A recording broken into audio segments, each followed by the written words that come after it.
Sir एक बार जरा ना अदानी एंटरप्राइजेस इस पे मुझे आपका व्यू चाहिए।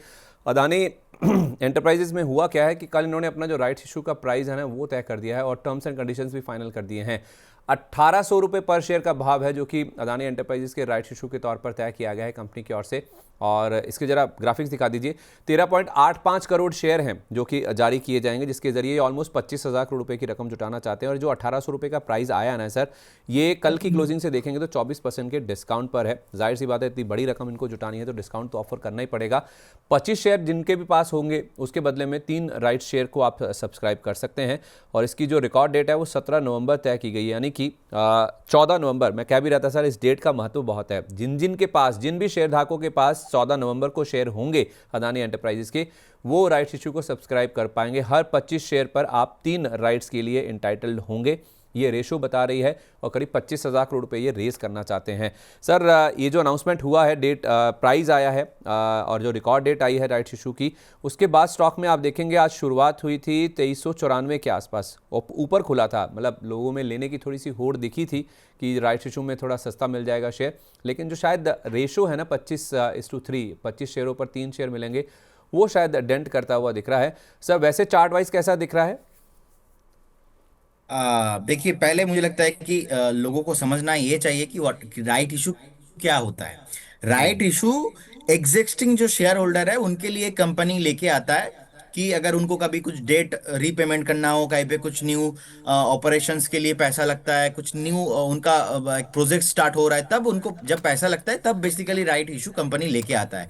लेकिन सर यहाँ पे एक स्कैम है, मैं आपको बताता हूँ। स्कैम मीन्स नॉट अच्छा। स्कैम। लोगों को लग रहा है कि अरे हमको तो 1800 में मिलेगा, ये तो मार्केट प्राइस अभी चल रहा है ऑलमोस्ट 2365 के आसपास। तो बेसिकली यहाँ पे मैटर ये कि 25 शेयर में आपको 3 शेयर मिलेगा और 100 हाँ शेयर में आपको 12 शेयर मिलेगा। तो अगर हम जी। कैलकुलेट करके देखेंगे, उसका रिकॉर्ड डेट दिया है 17 नवंबर को।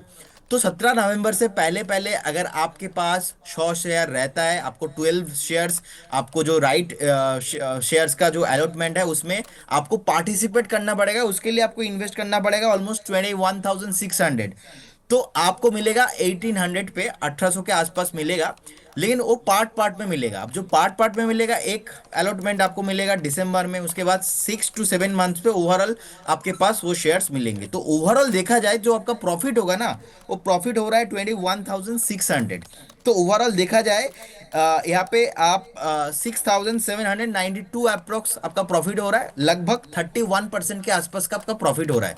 लेकिन ये पूरा इन्वेस्टमेंट के लिए नहीं। जो आपने 1800 में आप अलॉटमेंट आपको मिला था, 100 शेयर में आपको जो 12 शेयर मिला था उसके ऊपर। लेकिन आपको उसके लिए इन्वेस्टमेंट करना पड़ रहा है ऑलमोस्ट 2,36,000, 2,41,000 के अप्रोक्स, मतलब जो अभी करंट मार्केट प्राइस चल रहा है उसके हिसाब से। ओवरऑल अगर हम कैलकुलेट करके देखेंगे, आपका 2.5% से 3% का एक प्रीमियम आपको मिल सकता है। वो बात अलग है कि अदानी इंटरप्राइज रिजल्ट भी अच्छा आया था, अपने आप में एक बढ़िया कंपनी है। मेरे को लगता है कि नेक्स्ट ईयर तक इसका भाव 3,000 तक भी जाना चाहिए।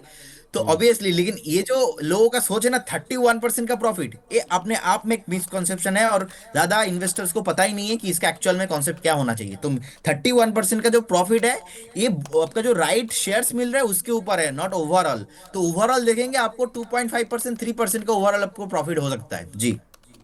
ठीक है, तो मतलब ना पैसा लगाएं, राइट इशू को मन में रखते हुए पैसा ना लगाएं, आप कहना चाह रहे हैं? राइट इश्यू को मन में रखते हुए ना पैसा लगाएंगे तो ही अच्छा है। वैसे रख लें, मतलब अगले साल तो आप कह रहे हैं कि 3,000 हो जाएगा, लेकिन ये हाँ मिसकंसेप्शन या फिर इस बड़ी उम्मीद के साथ कि राइट इशू में पैसा लगा के सर, पैसा कल बन से जाएगा। ट्विटर में ट्रेंडिंग हो रहा है, कल से ट्विटर में ट्रेंडिंग हो रहा है कि राइट इशू आ गया 31% का। तो मैं तो स्टडी करके ही आया था, मैंने सोचा था अब मुझे पता है आप अगर पूछेंगे तो मैं लगे हाथ बता ही देता हूँ आपको। नहीं, सही किया आपने। लोगों को पूरा गणित पता चलना भी चाहिए कि हो क्या रहा है ये। आपने तो वर्ड एक यूज़ किया था, मैं बोलना भी नहीं चाह रहा हूँ, लेकिन हाँ, इसको समझना बहुत ज़रूरी है। इसका जो गणित है, जो इसका कैलकुलेशन है ना, उसको समझना बहुत इंपॉर्टेंट है। तो कैलकुलेशन समझ लिया आपने प्रदीप जी से, अब आप फैसला ले सकते हैं कि इसमें पैसा लगाना है केवल राइट्स इशू के बेसिस पर या नहीं। और क्यों स्टॉक उत्साहित नहीं है, अगर 31% रिटर्न बन रहा है तो लोग कूद कूद के क्यों नहीं खरीद रहे हैं, उसका रीज़न भी आपको पता चल जाएगा। ये प्राइस भी साफ तौर पे बता रहा है कि क्यों स्टॉक में इतना उत्साह नहीं देखने को मिल रहा है। अब देखिए अदानी एंटरप्राइजेस का शेयर 5.5% ऊपर हो गया, ऑलमोस्ट 2500 का लेवल है। तो बाइंग इंटरेस्ट इसमें साफ तौर पे दिख रहा है। एनडीटीवी, अदानी ग्रीन, ये कुछ और स्टॉक्स हैं जो कि कम से कम 3.5 से 5.5% तक का अप मूव दिखा रहे हैं। जाते जाते सर एक last take Adani group stocks पर। Definitely Adani means volatility as well as, मैं ऑलवेज बताता हूँ। एंड अदानी के साथ जाना चाहिए, और कुछ भी प्रॉब्लम है नहीं, आप बिल्कुल बने रहिए अदानी। मैं ऑलवेज है डे वन से अदानी ग्रुप के साथ मैं पॉजिटिव भी रहा हूँ। एंड लोगों को बहुत टाइम ऐसा भी लगता है, अरे प्रदीप सर इतना अदानी को लेके पॉजिटिव क्यों है।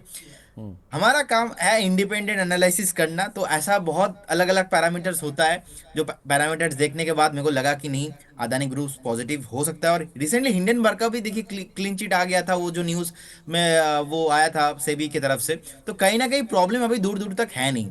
सो ओवरऑल ग्रुप प्रॉफिट में है, देश आगे जा रहा है, अदानी को भी आगे जाना है। आप बने रहिए अदानी के ग्रुप के साथ, कोई प्रॉब्लम नहीं है।